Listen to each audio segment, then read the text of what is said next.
Kim Rhodes and Briana, Buckmaster. Bad girls, what you gonna do? What you gonna do when they come for you? Bad girls, what you gonna do? What you gonna do when they come for you? Bad girls, what you gonna do? What you gonna do when they come for you? Bad girls, what you gonna do? What you gonna do when they come for you? Nope. Oh, I just hurt myself. You just discussed it. I literally split my vagina in half. Guys, what was the over-under on vagina? Vagina, I think Mike wins that one. He had a couple dollars in the... But he had 37 seconds. Yeah. Instant, just female anatomy. All right, Men are not used to those big words. I'm getting out of here before we all get crushed. Ladies and gentlemen, Briana and Kim.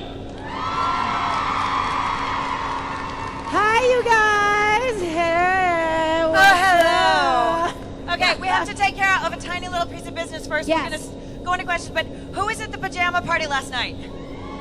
Okay, no, seriously, here's the thing. Briana and I, we love it because people express their gratitude to us by making things for us, and we love it.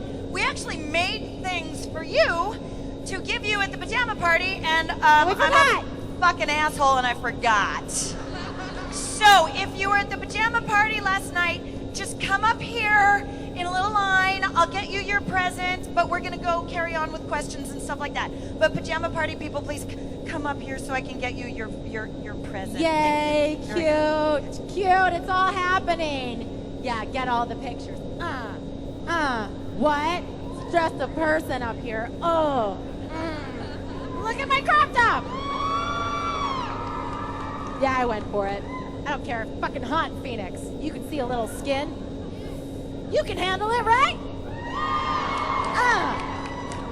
You know what? I'm gonna dive in and take a question from you, my lady. All right. So we hear a lot about how. Come closer to the microphone. Okay. There we go. Okay. So we hear a lot about how, your fans, how much of an impact you make on your fans. But how have your fans made an impact on you? And That's a great question. Oh, sorry. Was there a two-parter? No. Sorry, I interrupted you because I was so excited about your question. Yeah. Okay. Did you hear that? I did. Yeah. Is Lynn here? Where's Lynn? Hi, Lynn. Lynn, stand up for a second. Stand up for a second. Stand up, goddammit. Fuck you, stand up! There we go, Lynn. Okay. Thank you. So now you know what she looks like. I have a lot of words and a lot of feelings. And Lynn wrote a book. She's written a lot of books about the supernatural fandom, and the most recent one is called Family Don't End with Blood. All right, there we go. And in that, I have a chapter that basically says, if I had to sum it up in a way that doesn't make me cry, because it's too early for that, is you make me braver and you make me better. And I would never be who I am, a person that I've decided I like, if it weren't for you. So thank you. That's pretty much my exact answer. I'll start this with, it's not only like you've impacted my life, you've impacted my entire family's life. I'm talking about my daughter, my husband, my brothers, my parents. Like, they all have something to talk about now. But also, like, you introduce them to something that they weren't aware of, which is the fandom, the power of the fandom, the love of the fandom. And for me, seeing you guys embrace me makes me want to be more me. Does that make sense? And what a gift to be around people that make you feel like you are important in this world. So if I could ever repay you in any way, it's to make you feel that. Because that's what you do for me. So thank you. Thank you. Hey, what's up? Hey, so my question was actually for you, Kim. Were you scared of... No, she answers it anyway. She's going to answer it anyway. Come back. Oh, yeah, Come back. I am. No, I love you're you gonna too, answer though, it anyway. Briana. I love you too. I'm going to answer this fucking question. Were you scared that Jody was going to die in the finale? Like, were you, like... Yes, I was! Yes. Dude, I'm scared Jody's going to die every single time they call her. Like, hey, we're calling to check your availability. I'm like, do I die? I very famously said that you would know the episode Jody dies because someone else would be playing her. They make me sign a contract now before they'll let me see the script. I will never know when Jody dies. Also, I wanted to say happy belated birthday. Thank you. And can we all sing to you? Happy Just that. Happy birthday to you. Come on. Happy birthday to you. Happy birthday, Kimberly Rhodes.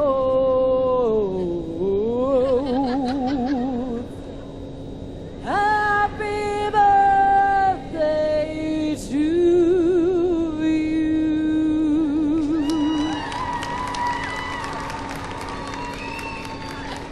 Thank you. Yay, that's exactly what I wanted to do. I've been trying to birthday Kim Rhodes up all weekend. She has been. And then, but the good news is that Chicago's my turn to turn it around. That's true. She set the bar pretty high, but I've got some time to plan.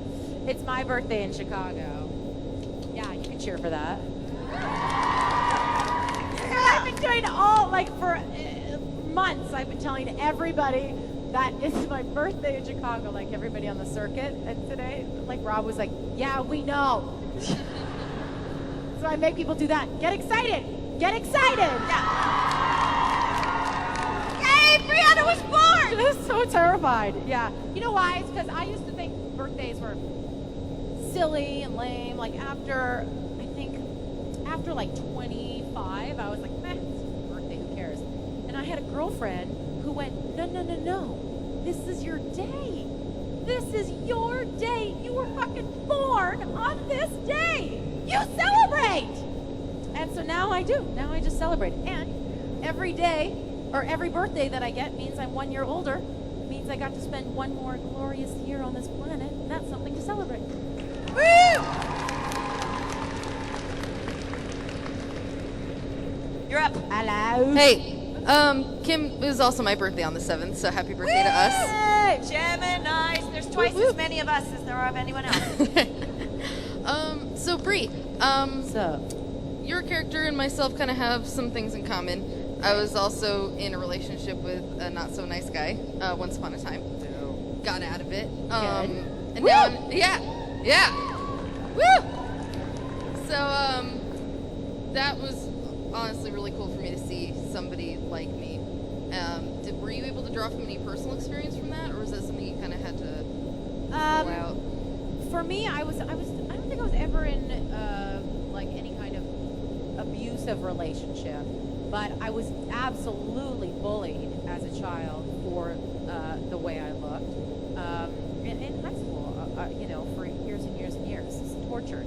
So I drew from that. I was bullied for being overweight when I was in high school, and I did the same thing that Donna does, which is she hides her sadness behind smiles, right? And I did the same thing in high school. I did it behind jokes, and continued to do that up until I decided to make healthier changes in my lifestyle, and then the comedy just stuck, luckily. But it's a kind of a blessing to have those levels in a character like Donna. It's so funny because Kim and I were watching Hibbing 911, the episode where we met, yes, last night at the party, and neither of us, I've seen it a few times, but I haven't seen it in so long, and I was like, oh fuck, like we talk about our characters so much, but I wasn't on last season, which I will tell you 17 times during this panel. I'm so okay with it though. I hadn't seen Donna in a long time. Like we talk about her and we, do imitations of her, but you're like, oh yeah, she's a sad gal. You forget. In the last episode,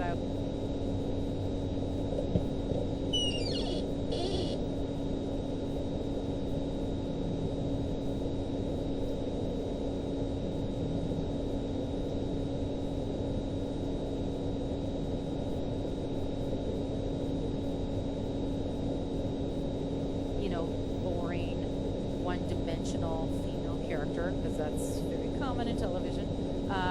But they didn't, and so I'm lucky that I get to have these things, these little nuggets to play with, which are awful and sad, but they're things that human people go through. And I think that's important in a show like Supernatural. Representation, right? Yes. Thank you. There's something blinking on the stage. I think you should probably crush it. What would happen if I pushed a button? Oh, you're gonna get in so much trouble. No, still. Oh, I made it change colors. Rob is gonna get mad at you. He might, then he shouldn't have left something shiny on stage. He's met me. Hi. Hi. So, I just want to let you guys know that you guys are great Hold on. role models. Kim's got something shiny. Give me 1 second. They left their shakers too. Kim, they always leave the shakers. Are they drunk already? Why did they leave things on stage for me to I play think you with? just had too much coffee, Kim. I'm sorry, your question is far more important to me. But it's shiny and it makes noise. Hi. I just want to let you guys know that you guys are great role models for younger women watching the show and growing up. Yeah. And both of your characters like suffered and went through a lot of stuff, and I want to know if you guys have any tips for younger women or just people in general how to get through tough days. Oh my God, you did my move! I was waiting for you to go down and you didn't, so I went down. It's too early for that. It's too early for that. Shiny things and shakers. Holy shit, dude. I could make this a really long answer because there's so much, but I won't. I think there's something very primal in reaching out here when I need. And like there's nothing there and nothing there and nothing there. So one of the biggest gifts I give myself is reaching here when I need. So aim your need, go where the love is. There will always be love for you. Find it and go towards it. Do you know what I've been thinking about a lot? We talked a little bit about it in a meet and greet earlier today, was social media. And the fact that my daughter is going to grow up in a world of social media that I live in now, but I didn't live in when I was young, so I don't have an experience to give wisdom onto her, from personal experience. So it makes me nervous. But something we said today was to try and ignore the bad stuff. I know that's really hard to do, and I'm not always good at practicing it, but it's the same thing as find the love. There are people who want to give you love and who want to share with you and who want to help you. And it's a strange human nature that sometimes we have, which is to hang on to the anger and hang on to the sadness. For some reason it protects us, or we think it protects us. But by reaching out, by taking a chance and reaching out for someone that may pull you out of that, it might be scary because it's a foreign thing to you, but happiness is so much better, and it's there, but you gotta find it, you gotta grab it, you gotta surround yourself with your people, find your tribe, your tribe. I want to add this really novel concept that I'm only recently coming to, which is hurting, which is natural and normal. Like my instinct when I'm hurting, when something's sad and uncomfortable, or I'm angry, is I then add to it by thinking I did something to earn it, which means something's wrong. And you know what? It's a feeling.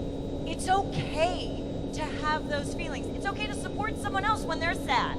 Like my instinct when someone I love is sad is be like, don't be sad, stop being sad. I'm uncomfortable with your sadness. And really, honestly, the loving thing towards myself and the loving things, I'm not saying get down and roll around in it and like, this is my new identity is I'm pain, because that doesn't really serve me. I've done that too. Believe me, I'm speaking from experience. But I hurt. It's part of life.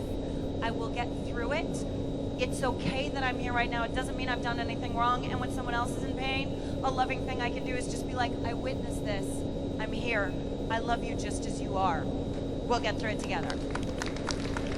So I do that for myself, and I try to do that for other people. Thank you. Yeah. Hi. My question is for both of you, what's it like playing badass women on television? It's fucking awesome. But also, as I was saying earlier, it is important, I think, to note that women don't have to be badass to be on television.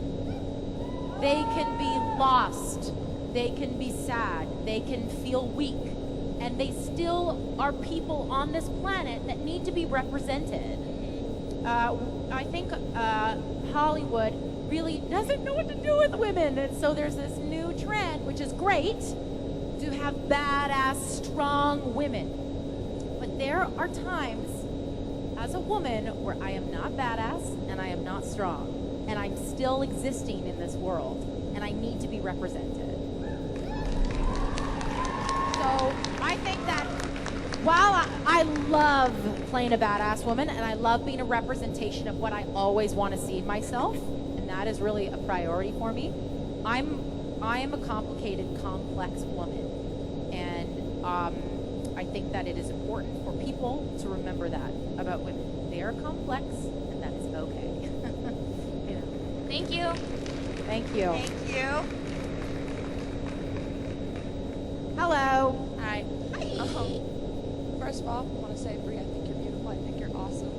But my question is for Kim. I'm so sorry. I think she's beautiful and awesome too. Yes. Mile away. Briana, I think you're really great. I like your hair.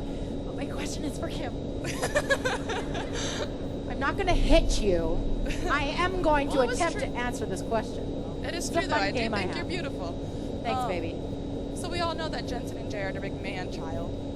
I was wondering if, like, working with Cole and Dylan, I think his yeah. name is Cole and Dylan. similar to working with Jensen and Jared. It's exactly the same, except they didn't give Cole and Dylan motorcycles. Awesome. Yeah. Jared and Jensen don't have an elevator to fart in. That's exactly also, yes. I'm usually in an open If they space. did, they would. Although I will tell you, I recently discovered another difference between working with Dylan and Cole back then. Remember, they were like 11 when I met them, and working with Jared and Jensen. I finally, and bless your hearts for nobody asking this yet, but I'm gonna volunteer this. I finally got full-scale pranked by Jared and Jensen. I'll tell you the story as quickly as I possibly can. So when you come out from the studio, you're going outside, you're on a break or whatever, it's a different scene. There's 2 doors. There's one door here, and then there's like about this level of space. It's just kind of a big metal alleyway where they store their motorcycles. And then there's another door that leads outside. So, my apologies to everybody who already heard this story. So we're walking off set, and Jared and Jensen are about like where the stairs are, and they both look at me and walk through the door. Now, they're the kind of dudes that if I'm usually this far away, they'll wait and hold the door for me. That's how they roll. They're just that kind of guys. And they didn't. So I immediately assumed they were pissed at me. And I'm like, what the fuck did I do? God. Oh my God. I don't know. And I opened the door, and because of my body, I walked into the alley and I went like this. And there's Jensen, like, who does this. And like leans against the wall. And my brain was just engaged enough to go, huh, that's odd. When Jared goes,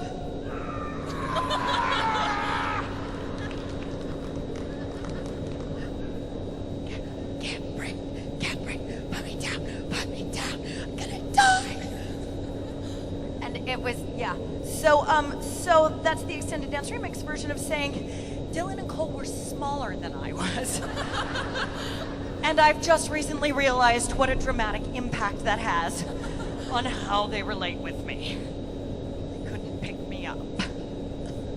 Jared is he's a strong fucker, man. He's big! He picks And he's like, you look at him and you're like, yeah, he's a big guy. But until he comes up to you and he's like, hey, Briana. And you're like, this man will kill me. He will kill me one day. He doesn't know his own strength. Thank Does that you. work? Yes, thank you. Hi, girl. Hi. So my question is for both of you.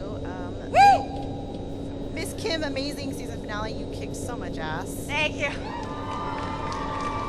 I got to shoot a bad guy. I shot a bad guy right in the head.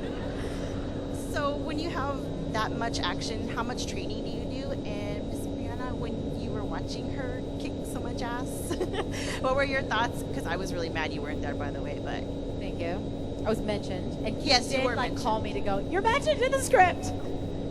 You're still alive. So funny. It was like because I was scheduled to have an episode, and then things got rescheduled this season, so it got rescheduled. We'll just say that. I was bummed, but there are other things to look forward to, which I'm sure we'll talk about later. But Kim, I was in LA. What was I doing in LA? Oh, I was recording. I'm on Jason's next album, and yes, as is she. So I went to LA. I live in Vancouver. I went to LA to record it, and I was hanging out with Kim and her daughter one afternoon, and she's like, "So I'm doing the next episode," and I went, "Ah, God damn it!" And she knew I'd have that reaction, so she was like, I know. And I was like, I'm so happy for you. She's like, I know you are, and you're allowed to have those feelings. Like, she's so great. She gets it. To answer your question, I have not seen that episode yet. Because I know. I was in Europe. I know, a rough life. But I was out of town for almost a month. And I've only been home for a week, and the last thing I should be doing is going, honey, I'm just going to watch some TV real quick. So I have not watched it. But I was there when she was shooting some of it, because let's look at my microphone. And Kim is like, she has a lot of fight training, and it's always fascinating to watch her and ask her questions about her stuff that she does on set. She's very inspiring. I'm very lucky to be watching her and how she works, and she's like my little idol. She's my little supernatural mentor. They have, and I do have stage combat training. I was at one point certified in stage combat, so I know the techniques. I know some of the basics. They did give me handgun training at Supernatural and the shotgun, and then I worked on a show called Colony, where they took me out in the middle of the desert and let me shoot a semi-automatic. Well, that was frightening. So they do give you the opportunity to learn. You need to ask for it. They don't just assume. But I've got one of my dearest friends is a police officer in Portland, and he's like, "You're playing a cop. If I see you fuck up with that gun," I'm like, "All right, okay, I'm sorry. I'll pay really close attention to my trigger finger discipline." And then in terms of just the body stuff, Lou Ballo is the fight choreographer on that show, and he's been there as long as I've been there, and he's amazing. He knows what I'm personally capable of. I always want to do my own stunts. The only time I don't want to do my own stunts is well, quite frankly, fuck it if I get hurt. The only time I don't want to do my own stunts is if it means it will take too long. Like, if I'm gonna be bad at something and there's someone right there who's gonna be really good at something, I don't want to be the asshole who's like, "Yes, but I always do my own stunts. Hook me to the rig." No. But so far, I've done all my own stunts, except for there was like one night where yes. At any rate, I love them. We had a problem on the finale because the director, Showalter, wanted me to dive and slide as I shot some dude, and the surface of the stairs was created so that people wouldn't slip while they were running. So they had drilled through the bottom of the metal, so it was basically like a cheese grater.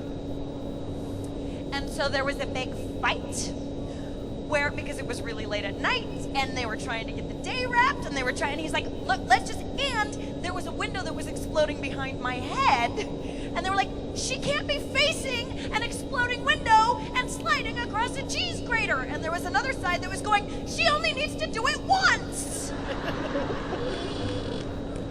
You will only be able to do that once. Yeah.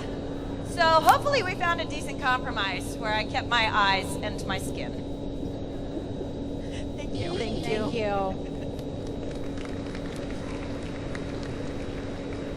Hi. Hi, I love you both so much, but my question is, what was your initial reaction to meeting Jared and Jensen?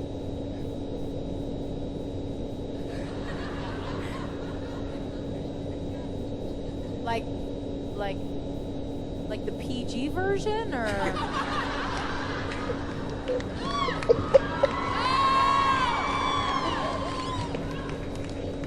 Sure. Yeah. Okay, gotcha. Okay.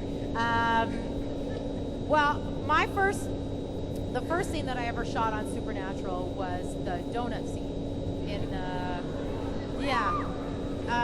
And I was very new to television and secretly 6 months pregnant because you're not allowed to work in television when you're pregnant because pregnant people don't exist in real life. And they won't insure you. So I didn't tell them I was pregnant. But it was fine. And I think. So I was just not wanting to fuck up and not wanting to get in trouble. So my first thoughts were, don't fuck up, don't get in trouble. Who are these extremely handsome gentlemen? Because I didn't know the show that well. I knew that they were the stars of the show, but they weren't only like handsome, but they were like,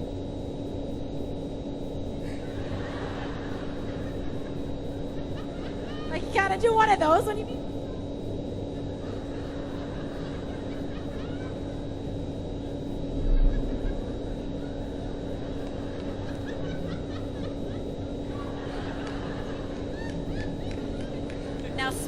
Now smell them, Briana. Just smell them.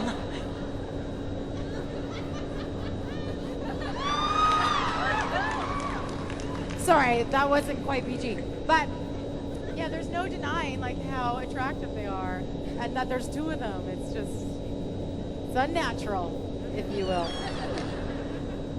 That's funny. My initial reaction to them was exactly the opposite.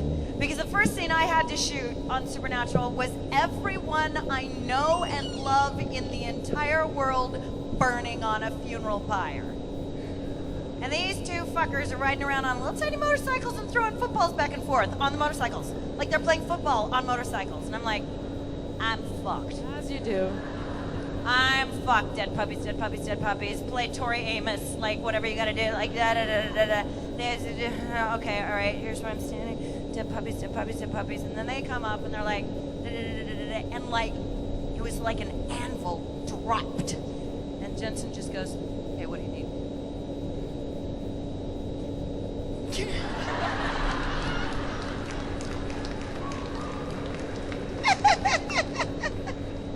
That'll work. That does it. Thank you. So my initial response was like, I gotta work with boys. And then I met the men they are. And now I love seeing them as boys because they bounce back and forth so seamlessly, and I love both aspects of them. Good guys. Thank you. Thank you. Hello. Hi. Briana, my question is for you. Kim, I love you so much. I'm sorry. I'm so happy. Oh, she left. She did. Kim, can you bring me a Kit Kat? I'm already doing that. I knew it. Hi. Hi.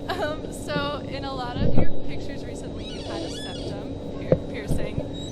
Yes. Yeah. I'm assuming it's fake, but would you ever? Did you hear? She said that she assumes my septum piercing's fake. Why do you assume that? Because I can't see it. That is an incorrect assumption. If you saw how infected it was a month ago, you would know it's not fake. Okay, well. That's okay though. That's okay. Lots of people have fake ones. This one's not fake. Okay, well, that kind of eliminates my question because I was going to ask if it was fake if you were going to actually get it pierced, but I want to tell you that Totally did it. you look really good with it. Thanks. I love it. So. I think that thank you. You're welcome. Yeah. Garbage. Gum. Okay. I had this conversation earlier today. I like the way the septum piercings look, but I can't do facial piercings because of my job.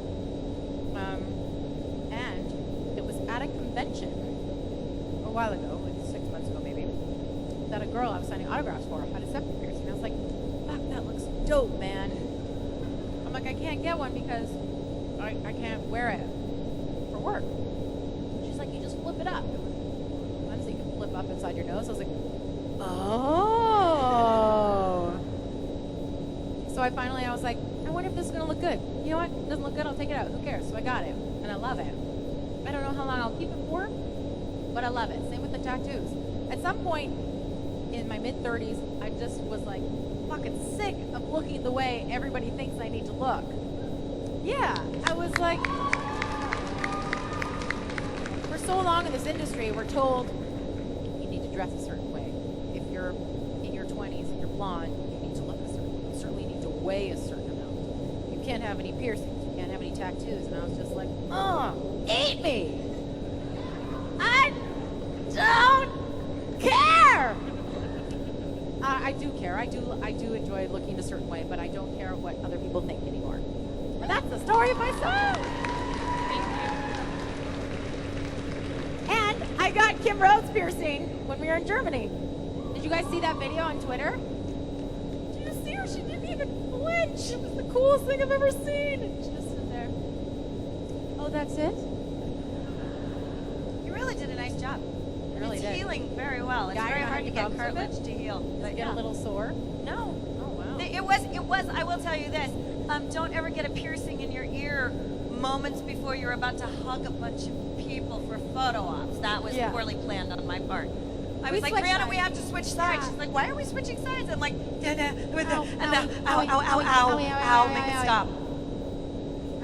Thank you for your septum piercing question. Yes. I would let you come up here and wiggle it, but now you said that. She's like, I don't want to touch that shit. I don't blame you. It's literally just jewelry and boogers. Briana, don't go down that road. Don't let people start touching your piercings. That's true. I'm just like as an older, wiser mentor, I'm gonna take this moment. Just say, don't offer people to play with your piercings. Gotcha. Thank you. Namaste. Okay, there we go. All right.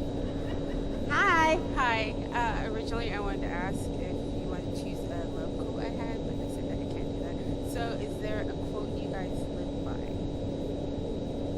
I have a couple of them. My most recent one is, darling, don't let them tame you, which is my favorite.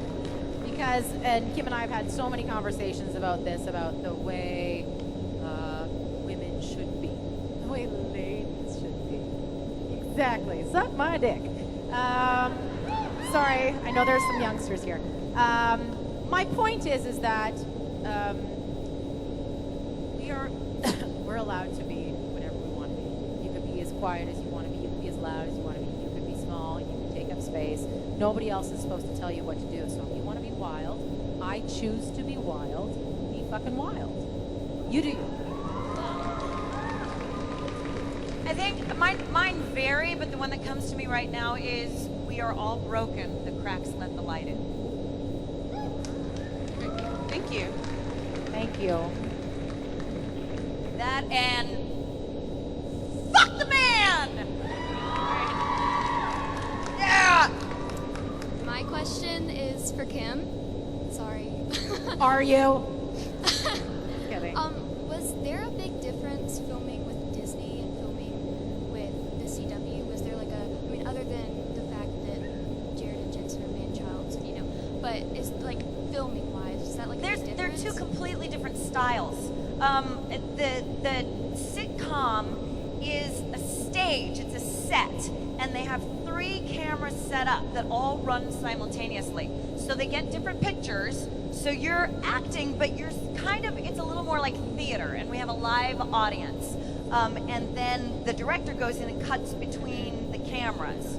So you only do it a few times, and then it all happens simultaneously. What's weird about single camera, which is what most movies and anything that looks a little more lifelike, there's only one camera.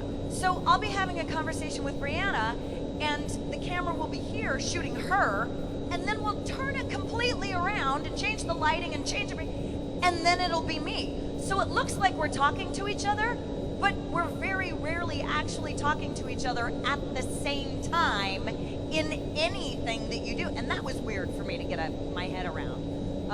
There's a lot of just technical differences that are really boring. If what you were asking about was the politics, That's a whole other panel.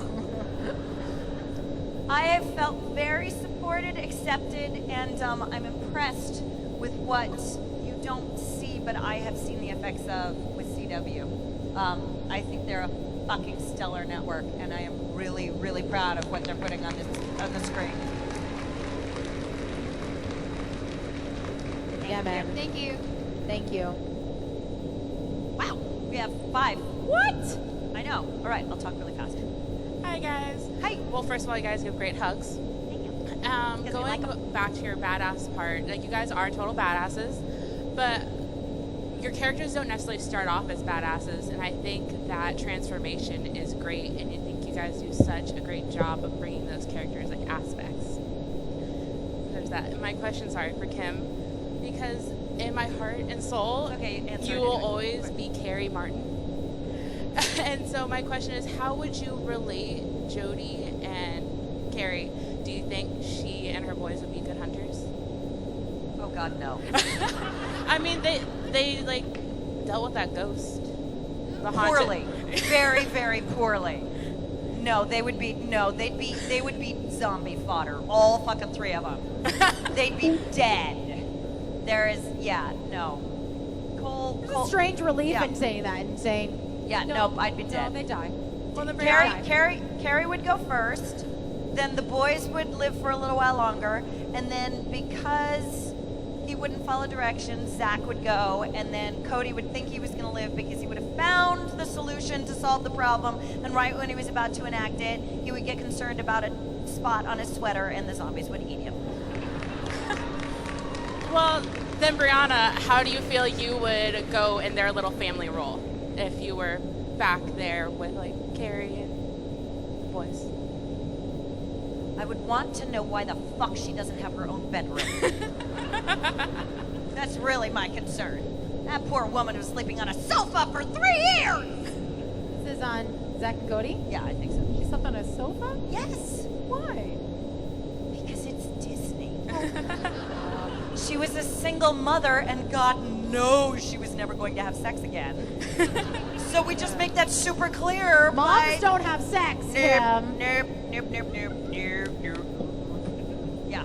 No, she slept. I think also because they didn't want to invest in a set they'd never use. Right. I'll let her sleep on the sofa. Hi. Hello. This is my first con, and I have anxiety. Yay! I mean, not for the anxiety, but for the first con. Welcome to the first con. I suck at asking questions, so please bear with me. Okay. I too have had body image issues, and it's a really kind of sad point in my life right now. Not for me personally, but for people around me. And I just want to know, I was curious, how it feels portraying 2 strong, beautiful women who have also had breaking points in their lives, whether, even though one was harsher than the other. Okay, I'm not gonna lie to you. I'm gonna tell you right now, every single fucking time I watch myself on Supernatural, and this is a hard admission for me to make, every single time I look at that and go, brown polyester makes me look like shit. Wah, meh, meh, meh, and I make a joke out of it. I'm not happy with what I see on the screen. Because that's just lives inside of me. I look on the screen and I go, oh, you're fat.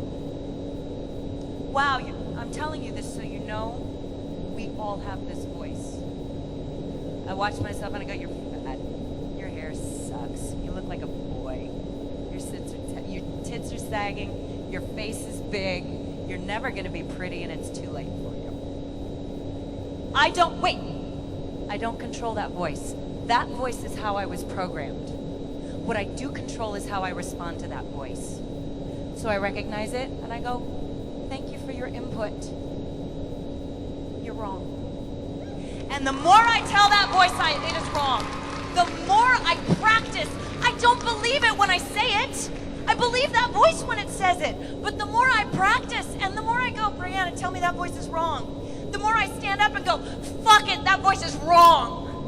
The more I start believing that voice. So practice. It's a journey. None of us start off fully actualized. That's why we have to live for a long time. Practice telling yourself the things you want to believe.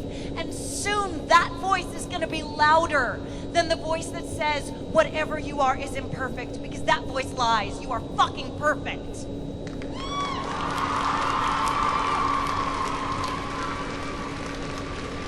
And also imperfect. And imperfections are important because perfect is a fake thing. There's really no such thing. Do you know what I do? Does anybody know the model Ashley Graham? Yes. I follow her sexy tush on Instagram, and man, is it good. So on television, I don't bust my chops on TV. I know the character I play is not who I am. And so I'm pretty good at not letting that affect me. In life, though, even at the cons, we're photographed a lot, and you're like, that angle, look at all the chins. But sometimes what I had to do is I had to do what Kim's saying is I had to reprogram. And I go, oh, I have all this chin because I'm laughing so hard. And how lucky am I to be getting to laugh that hard on a daily basis. You know, I have control over what I look like on a daily basis. I do. I have a lot of control. I mean, there's genetic shit, but I get to choose how I look. On TV, not so much, so I let that slide. But I bring up Ashley Graham because Ashley Graham is a very well-known plus-size model. I'll say plus-size. I don't love that term, but she's a model who is not the size 2, and she owns every inch of her body, and it is so inspiring to see because she is sexy as fuck. And she is, and people know it. And the reason that she is the most sexy is because she knows it. So, yes, like Kim says, confidence, body confidence in anything is a muscle. I say this all the time. You need to exercise that muscle. So you need to practice being kind to yourself. You need to practice looking at yourself in a better light, and then nothing will change except for the way you see yourself. And that's the most important thing for you. Okay? Okay. I think we need to there's fuck. Who